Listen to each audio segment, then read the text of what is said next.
आज आपल्या तालुक्यात एक अभिमानास्पद गोष्ट घडलेली आणि आमच्या ऑफिसमध्ये सुद्धा एक खुश खबर होती. काय ती सांगतो. नमस्कार मंडळी. यश अशी गाडी ढकलत निघाला. त्यानंतर ऑफिसला पोहोचले, सगळे नाश्ता करत होते.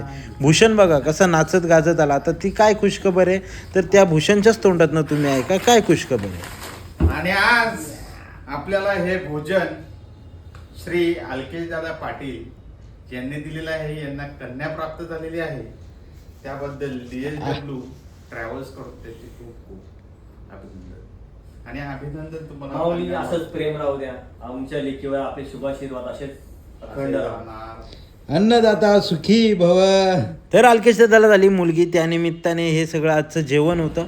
ऑफिस टाईम झालेला. त्यानंतर आपल्याला जायचं होतं मुलुंडला. एक काम होतं छोटंसं. मुलुंडला जायला निघलो तर अप डाऊन दोन्ही मार्गावर आज गर्दीच होती. म्हटलं की एवढ्या रात्री गर्दी नसेल डाऊनला, पण ती गर्दी होती. त्यानंतर गेलो, मुलुंडचं काम वगैरे आटपलं आणि रिटर्न यायचं होतं. रिटर्न यायला पण एवढी गर्दी होती की म्हटलं आपण पहिल्यांदा कल्याण स्लो पकडून जाऊ. ती पकडल्याने ट्रेनमध्ये आपल्याला न्यूज मिळाली. आपल्या शेईगावचे सुपुत्र ओमकार तारमले यांची जगातील सर्वात मोठ्या लीगमध्ये म्हणजेच IPL मध्ये सनराईज हैदराबाद या संघामध्ये निवड झाली. आणि त्यानंतर त्यांच्या वडिलांचा जल्लोष बघा. तर त्यानंतर आपणही त्याला ऑनलाईन व्हिडिओमार्फत शुभेच्छा दिल्या. असा होता आजचा ब्लॉग. लाईक शेअर सबस्क्राईब नक्की करा.